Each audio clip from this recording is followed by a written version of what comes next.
क्या क्या नहीं किया सनातन धर्म ने। आपको हजारों चिन्ह दिए हैं। कितने चिन्ह? हजारों चिन्ह, जिसको धारण करके आरोग्य, सद्बुद्धि, सद्गुण और श्रेष्ठता जीवन में प्राप्त कर सकते हो और शक्ति प्राप्त कर सकते हो। क्या प्राप्त कर सकते हो? तो जिसको शक्ति प्राप्त करना हो तो शास्त्र जो कहें वैसे जिए।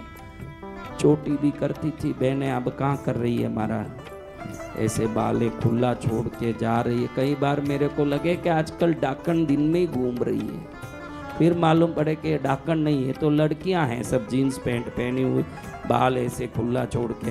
फिर पूछती है हमको अधिकार नहीं है क्या? हम स्त्री है तो क्या हमको अधिकार नहीं है?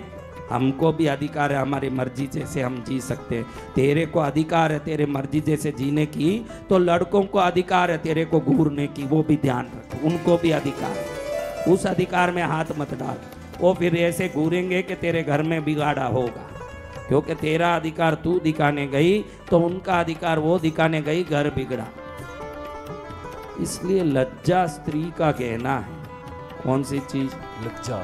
हाँ, जिस स्त्री में लज्जा आ गई उसको दूसरा कोई गहना पहनने की जरूरत नहीं। लज्जा में स्त्री सुंदर लगती है, मातृवत दिखती है, और जब यूं करेगी तो राक्षसी की तरह। देखो शूर्पणखा, पूतना, ये सब बड़ी लज्जा से आई होगी, हैं? कैसी होगी शूर्पणखा? बड़ी लज्जा करेगी। राम जी पहले तो वेश करके आई थी, वो अलग बात, बड़ी सुंदर नारी की तरह, सुशील नारी की तरह रूप करके आई थी। तो इससे क्या मालूम पड़ता है, शूर्पणखा भी अगर सुशील नारी की तरह वेश करेगी तो लज्जा दिखाना ही पड़ेगा उसको भी। उसने लज्जा दिखाया कि नहीं रामायण में? पहले आके राम जी के सामने बड़ी यूं खड़ी हो गई, नहीं यूं करे यूं करे, फिर असली रूप में आई कि नहीं? तो राक्षसियों का रूप करना है तो फिर राक्षसी का जीवन में जो दुख आया वो आएगा।